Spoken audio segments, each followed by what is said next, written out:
Eh bien, bonjour à tous et merci de nous retrouver pour ce webinaire sur les avantages de l'investissement immobilier sur Orlando.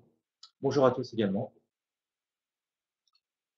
Notre groupe, connu par nos investisseurs francophones comme Orlando Immobilier, est détenu par l'agence immobilière FCG Realty et le groupe Florida Contact, ici à Orlando, en Floride.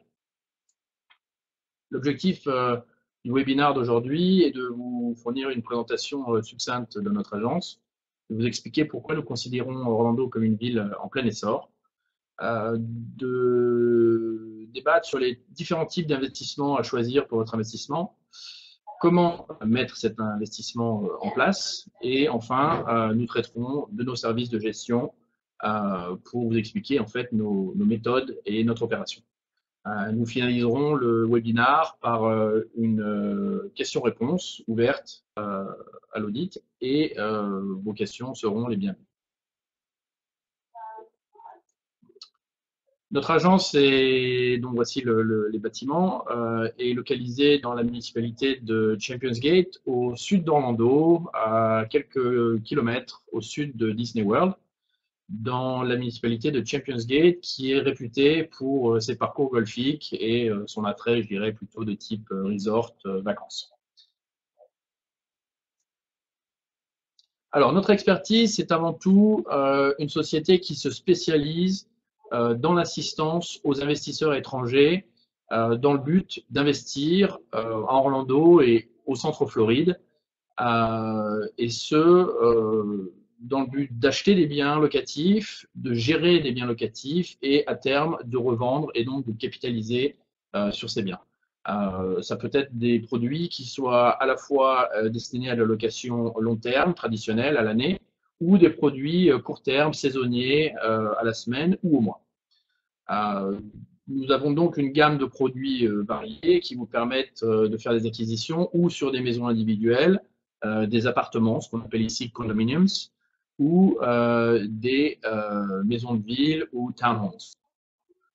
Ces produits, encore une fois, peuvent être utilisés ou dans un but de résidence secondaire ou dans un but d'investissement afin d'obtenir des rentabilités locatives les meilleures.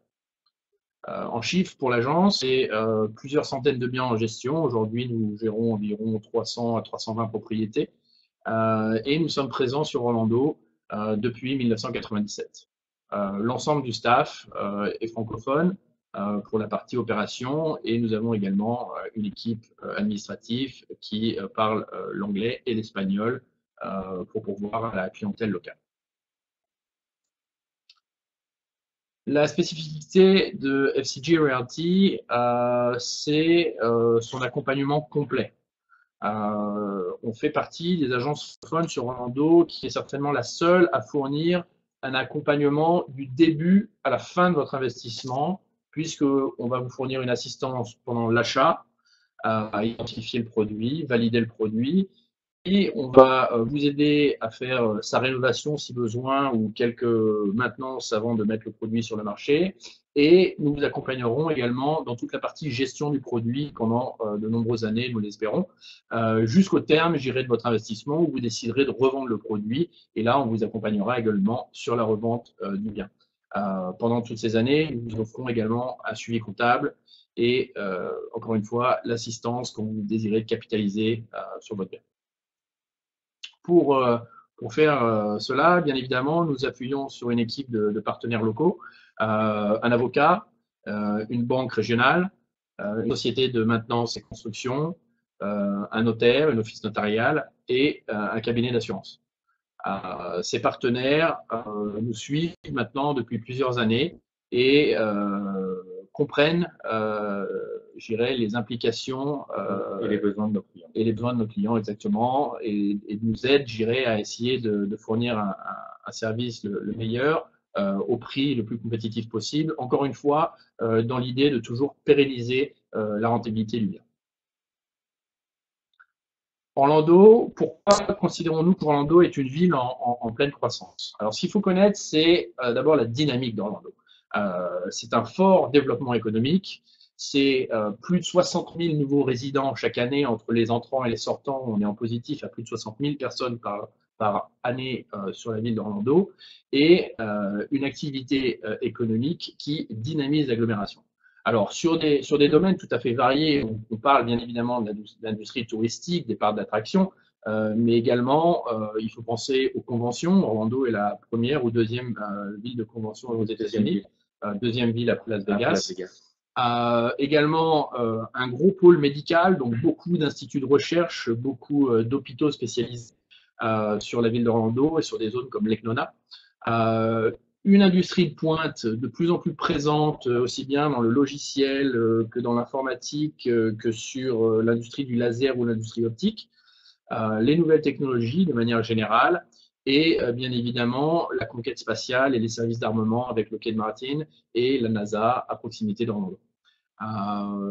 Pour vous donner une idée, l'essor également se passe par toutes les nouvelles constructions et donc le développement de toutes ces zones d'expansion géographique qui créent finalement des villes nouvelles un petit peu dans la ville, sachant qu'Orlando est constitué, et ce qu'on appelle la métro Orlando, est constituée d'une multitude d'agglomérations et de municipalités autour de la ville même d'Orlando.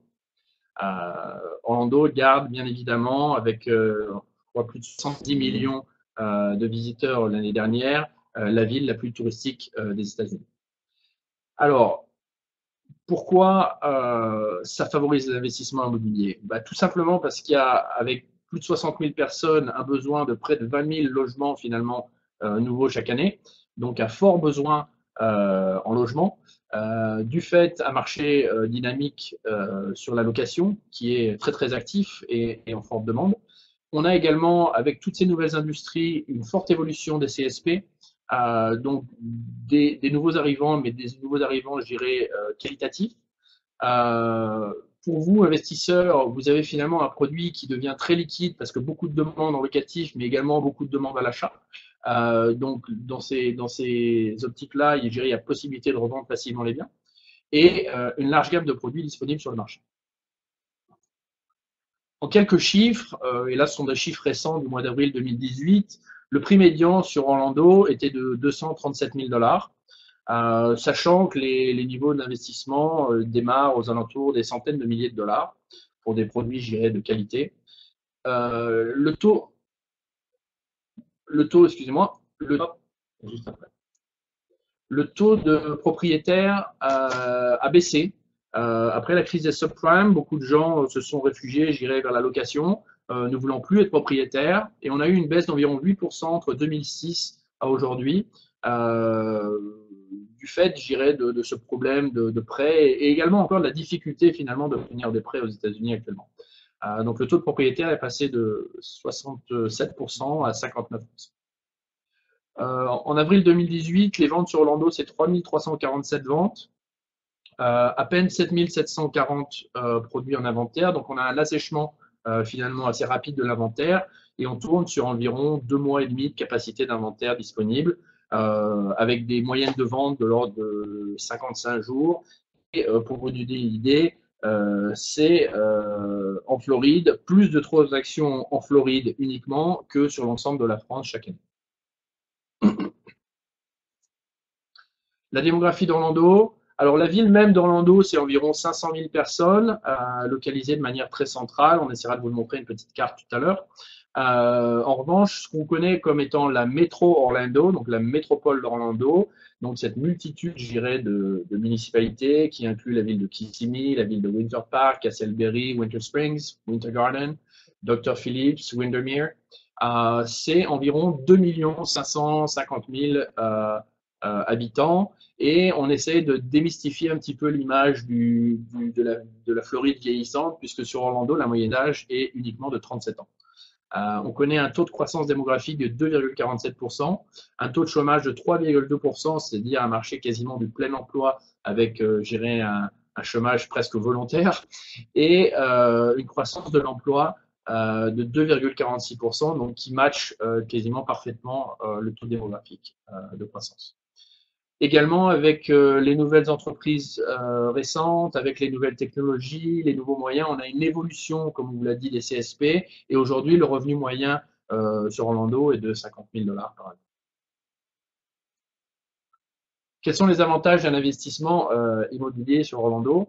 Alors, dans un premier temps, les avantages locatifs, comme on l'a mis en avant, mais également pas uniquement sur l'aspect besoin et je dirais demande, mais aussi sur l'aspect légal. On a un système qui est fait de telle manière à protéger plus le propriétaire qu'il va protéger le locataire. Et donc, on a du fait des capacités sur les éventuelles évictions, qui du coup ne nécessitent pas d'avoir des assurances de loyer impayés. Et également, on a accès à des bases de données nationales qui nous permettent de qualifier au mieux les locataires par un process qu'on appelle le screening et qui va nous permettre tout simplement de mettre à nu un petit peu le locataire et de savoir quel est son historique de crédit, quel est son casier judiciaire, a-t-il fait l'objet d'une éviction dans le passé, etc., etc. Donc, ce processus, en fait, nous permet de qualifier au mieux le locataire et de vous faciliter la tâche. Et je ne vous cacherai pas de nous faciliter également la tâche sur l'aspect gestion, puisqu'on a sélectionné un bon locataire. Et donc, on va du coup obtenir une meilleure rentabilité avec une qualité de locataire supérieure. Sachant qu'aujourd'hui, on a toujours un rapport loyer-prix d'achat sur le marché qui est très intéressant, puisqu'on arrive aujourd'hui, et ça de manière globale, on a fait une petite étude comparative récente, on fait partie des pôles économiques à l'échelle planétaire, je dirais, qui offrent les meilleures rentabilités locatives, puisqu'on tourne aux alentours des 6 à 7% net avant impôt de rentabilité locative pure. À cela viennent se greffer, lors de l'achat et de la revente, des frais d'acte relativement faibles, puisqu'on est à moins d'1% lors de l'achat et à peu près à 2% lors de la revente. Donc, je dirais la combinaison de la rentabilité, des frais limités, le fait de pouvoir également réviser les loyers chaque année, donc on n'est pas bloqué sur des baux de 3, 6, 9 ans, mais chaque année, suivant l'évolution du marché, on va pouvoir réviser le prix du loyer, nous permet toujours, encore une fois, de maximiser la rentabilité pour nos investisseurs. Alors, les avantages d'investissement, c'est, comme on l'a dit, un marché immobilier en progression, hausse progressive des valeurs. Donc aujourd'hui, on est encore à peu près 15 à 20% en dessous des valeurs de 2006. Donc, ce qui nous laisse encore une forte marge de progression, je dirais, sur le marché immobilier actuel. Et pas des valeurs uniquement en hausse, uniquement sur la valeur intrinsèque du produit, mais également sur les loyers. Les loyers ont évolué, je dirais, de manière significative depuis 2011, où en creux de la vague, en creux de valorisation, je dirais, sur le marché, beaucoup de gens se sont réfugiés sur la location. Le taux de vacances des propriétés est relativement faible. Chaque locataire reste en moyenne 2,4 à 2,5 mois par bail. 2,5 ans. 2,5 ans, pardon, par bail, merci Charles. Et du fait, sur une période de 5 ans, on peut imaginer environ une trentaine de jours de vacances, ce qui est relativement faible pour 5 années de location. Alors, l'avantage enfin final sur la location et le processus de location, c'est l'avantage fiscal, puisque nous ne sommes pas sujets à l'impôt d'État en Floride, uniquement sujets à l'impôt fédéral. Et donc, on a là une économie, suivant les différents États, de 5 à 15% supplémentaires. Les plus-values sont également imposées à faible taux, puisque suivant votre tranche d'imposition et suivant la plus-value réalisée, vous allez, après la première année, être sujet à de 0 à 15% d'imposition sur la plus-value. Quels sont les différents investissements possibles pour réaliser votre acquisition? Alors, différents types de biens, ça c'est évident, produits neufs, produits anciens, maisons individuelles, appartements, maisons de ville, qu'on appelle ici townhome. On a un petit peu toutes les gammes de prix finalement. Ce qu'il faut faire attention, c'est de se positionner sur un produit viable. C'est-à-dire qu'on va essayer d'éviter le produit très bon marché qui finalement va peut-être pas nécessairement nous attirer une clientèle de locataires de qualité, mais on va plutôt s'intéresser à un produit médian. Un produit médian sur Orlando aujourd'hui, pour une maison individuelle, c'est à partir de 170 000 $ jusqu'à 300 000 $. avec peut-être quelques produits d'exception à partir de 500 000, 600 000 dollars pour de la résidence secondaire. Mais je dirais que le budget n'est pas fixé. On peut bien évidemment monter jusqu'à 30 millions de dollars pour une maison individuelle sur Orlando, comme on peut trouver également des produits à partir de 30 ou 40 000 dollars. On va essayer de s'intéresser à cette médiane qui finalement fait le bien fondé de l'investissement, puisque c'est là où on va obtenir les meilleures rentabilités pour ces produits. Alors, est-il préférable d'acheter du neuf ou de l'ancien? Alors, il y a, je dirais, du bon et du mauvais dans les deux. L'achat dans le neuf va vous offrir bien évidemment les garanties constructeurs avec, je dirais, un équipement neuf, des climatisations sous garantie, etc., etc. Donc, peu de chances d'avoir, je dirais, des frais dans les 5 à 7 premières années de vie du produit, peu de chances d'avoir des frais de maintenance élevés. Un loyer qui risque certainement d'être plus élevé parce que le produit est neuf et donc plus attractif en comparaison à un produit ancien. Et je dirais le désavantage, ce serait peut-être le prix un peu plus élevé, le prix d'acquisition un petit peu plus élevé. En revanche, avec tous les avantages qui viennent avec ce prix un petit peu plus élevé. Alors, on se rend compte que de plus en plus, il y a une réduction entre le prix du neuf et le prix de l'ancien. Le prix de l'ancien a tellement évolué qu'il rattrape presque le prix du neuf, ce qui va finalement donner de la place aux constructeurs de commencer à réaligner leurs prix et à continuer à faire évoluer leurs prix, ce qui reste attractif pour nos investisseurs, puisqu'on peut imaginer que on va avoir encore une fois une progression en termes des valeurs sur le marché immobilier dans les prochaines années. L'achat dans l'ancien, l'avantage certain, c'est le prix d'achat plus faible ou le plus faible possible, je dirais. L'inconvénient, ça va être la maintenance éventuelle ou la rénovation éventuelle du produit et des loyers qui vont se situer de l'ordre de 5 à 10% peut-être en dessous des loyers du neuf.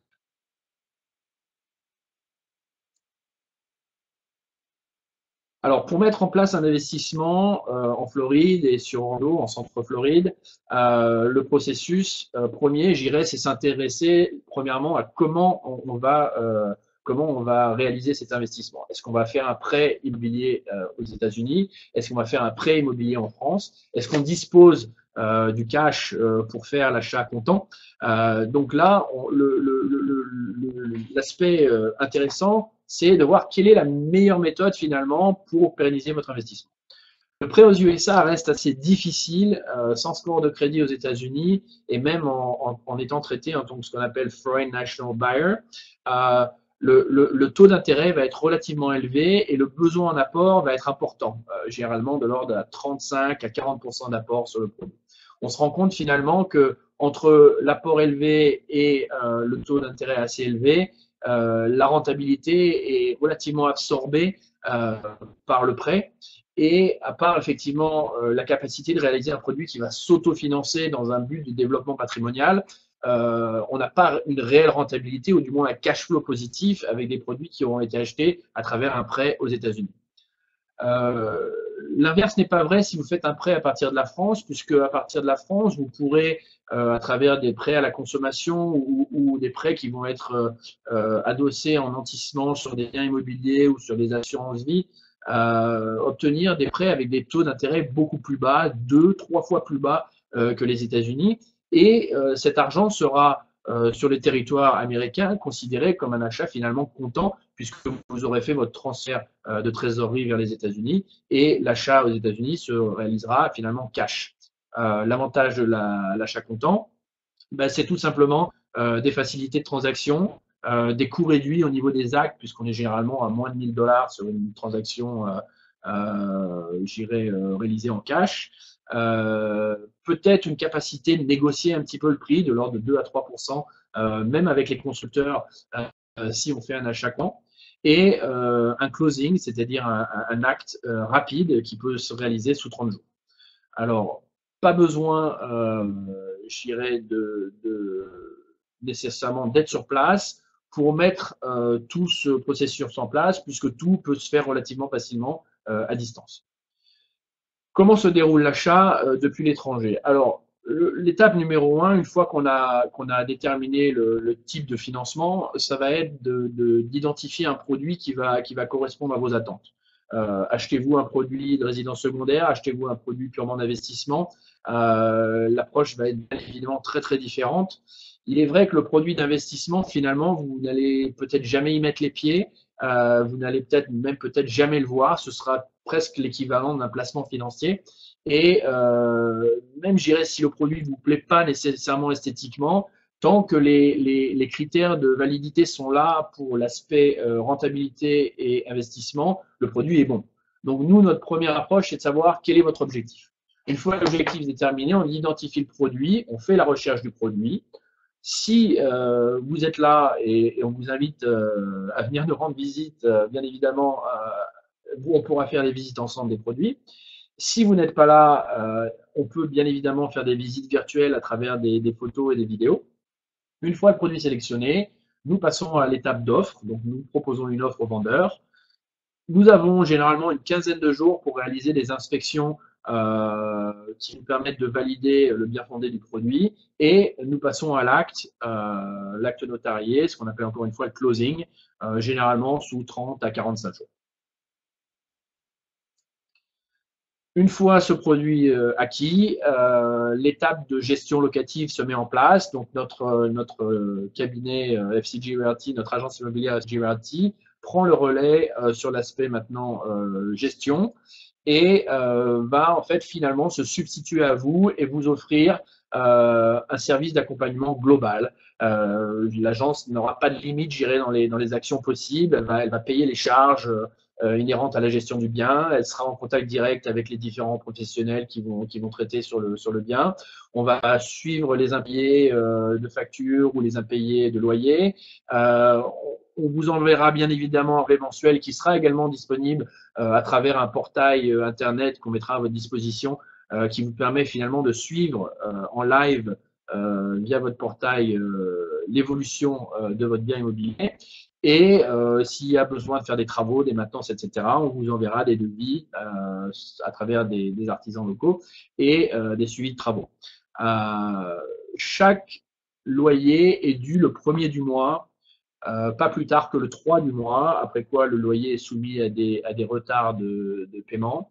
Et cet argent est versé sur le compte des propriétaires, un compte qu'on aura ouvert pour vous avec une banque locale, sur votre compte à partir du 10 du mois et le temps de process, généralement aux alentours du 13-14, les fonds sont disponibles sur votre compte chaque mois. Nous ne gardons pas de réserve, si ce n'est une petite réserve de sécurité de 500 $ qui nous permet, en cas d'éventualité ou d'urgence, de pourvoir au problème. La gestion, donc bien évidemment, ça va être la mise en place du process de location. Nous avons une équipe de gens sur le terrain qui sont spécialisés dans la location des biens, donc ils reçoivent, je dirais, les demandes. Les demandes sont générées à travers différents outils marketing, également outils de gestion. Donc, nous avons des logiciels dédiés qui nous permettent également de faire la promotion de ces biens.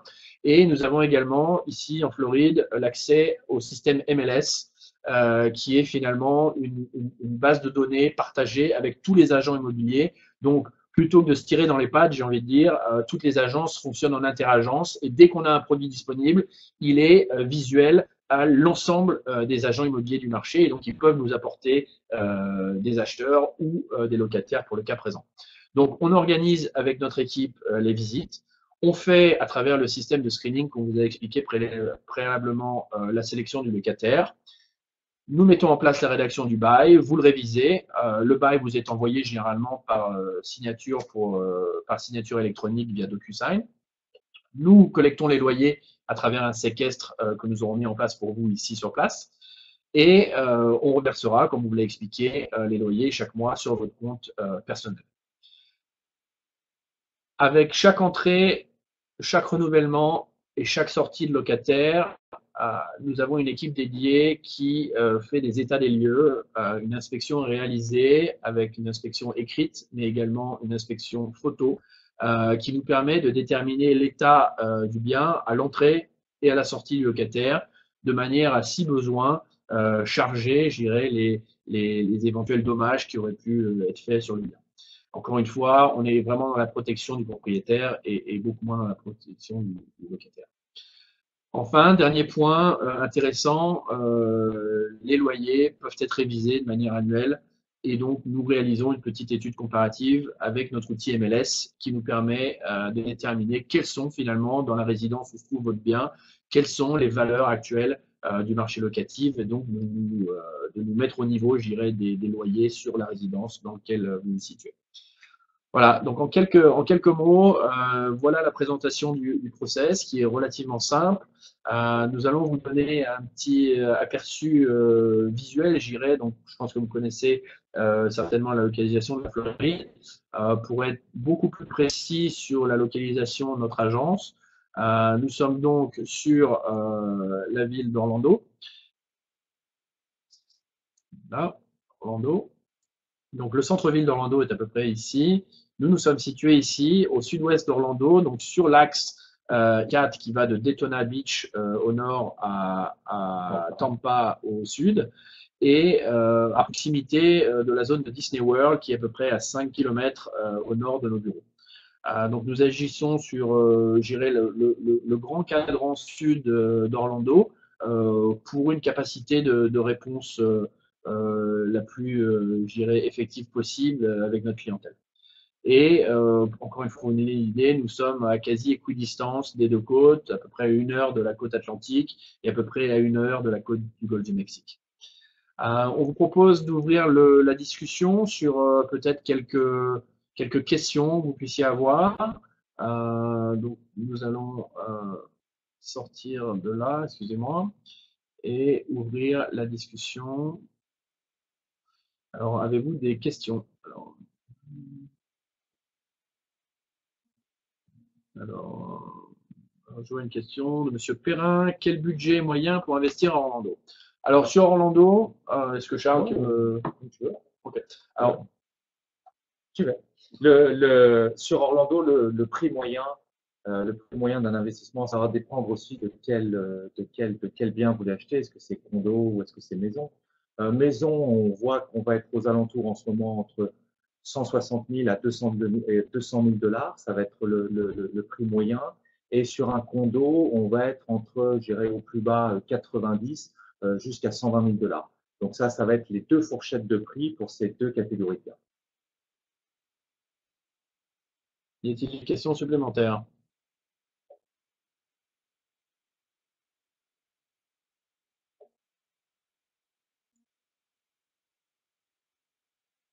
Alors pour les questions, vous pouvez utiliser le chat room qui est à droite de votre écran, qui vous permet de. Alors merci Antoine de préciser effectivement. Si vous avez des questions supplémentaires, vous pouvez bien évidemment nous contacter par téléphone sur notre numéro français qui est le 01 79 97 40 46. Je vous le répète si jamais vous ne voyez pas l'écran, le 01 79 97 40 46 ou par email à info@orlandoimmobilier.com. Et puis pour ceux qui sont arrivés en cours de route du webinaire, nous avons enregistré ce webinaire, donc vous pourrez à votre guise le rejouer sur notre site également internet orlandoimmobilier.com. Voilà, nous vous remercions beaucoup pour votre temps aujourd'hui et espérons être en contact avec vous très bientôt. Merci beaucoup. Merci.